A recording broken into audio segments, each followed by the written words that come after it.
আসসালামু আলাইকুম বন্ধুরা, কেমন আছেন আপনারা সবাই? আশা করি সবাই ভালো আছেন, আলহামদুলিল্লাহ।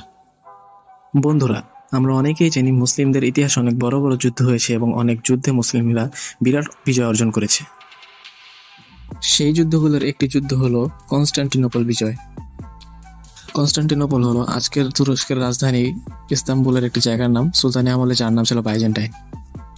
প্রায় 1000 বছর ধরে এই শহর কোনো মুসলিম শাসক জয় করতে পারেনি, কারণ 3 স্তরের বিশাল দেয়াল, চারদিকে সমুদ্র, শক্তিশালী প্রতিরক্ষা ব্যবস্থা, ইউরোপ ও এশিয়ার মাঝখানে কৌশলগত অবস্থান, যা মুসলিম শাসকেরা বহুবার চেষ্টা করেও জয় করতে পারেনি।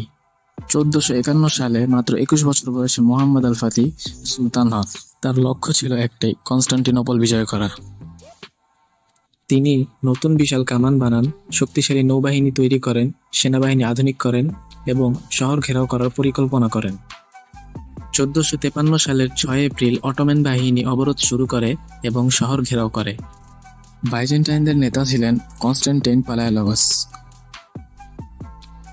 শহরের প্রবেশপথ গোল্ডেন হর্ন সমুদ্র পথে বিশাল লোহার চেইন দিয়ে বন্ধ করে দেওয়া হয়েছিল, যাতে কোনো মুসলিম জাহাজ শহরে ঢুকতে না পারে।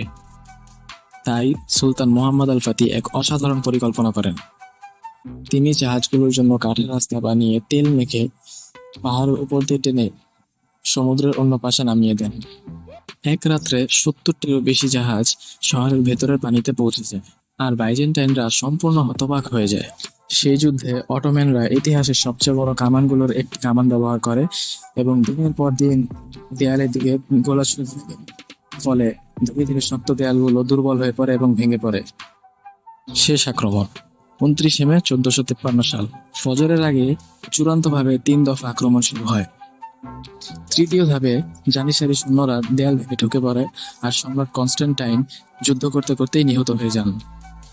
অবশেষে শহরের পতন ঘটে এবং কনস্টান্টিনোপল মুসলিমদের হাতে চলে আসে। আর তখন থেকে আজ পর্যন্ত কনস্টান্টিনোপল মুসলিমদের হাতেই রয়েছে।